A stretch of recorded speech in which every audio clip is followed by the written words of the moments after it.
A lot of studies that have been done that you're referring to have been done in the context of exercise and muscular performance.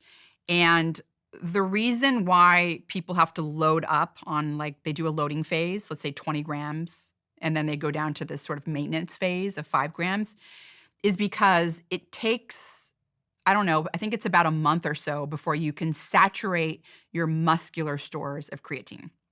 And then What does that mean? it means that the creatine, which is actually stored in your muscle as phosphocreatine, is there and ready to be used to make energy. So it takes, again, it takes about a month or so to do that, unless you are really giving your muscles a high dose, right? So the 5 grams a day, it can only do it for so many days, and then finally you get saturated. When you do this loading phase, you kind of just accelerate that whole process. And so that's why when people are doing these experiments where they want to test the effects of creatine, they want the participants to have really high levels of creatine in their muscles quick, because they don't want to do a month-long experiment, right? They want the experiment to be like a couple of weeks or a week. So that was kind of the whole concept behind this loading phase.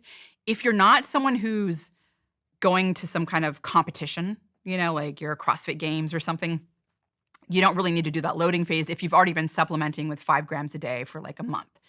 When it comes to the brain, what's happening if you get above that 5 grams, that's pretty much all consumed by the muscle. You're having some left over in circulation, and the brain takes it up, and it takes it up, right?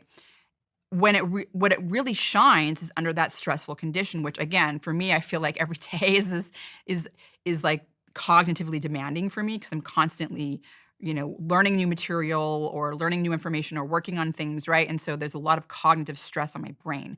And so I feel like I'm constantly under that stress. And that's where getting the creatine in your brain helps you make that energy quicker. And so that's why, like, I've had, been jet lagged and have to give a talk at, like 5 a.m. in the morning, my biological time, after not getting sleep. And I've done like 25 grams of creatine, and it's insane how much it helps me.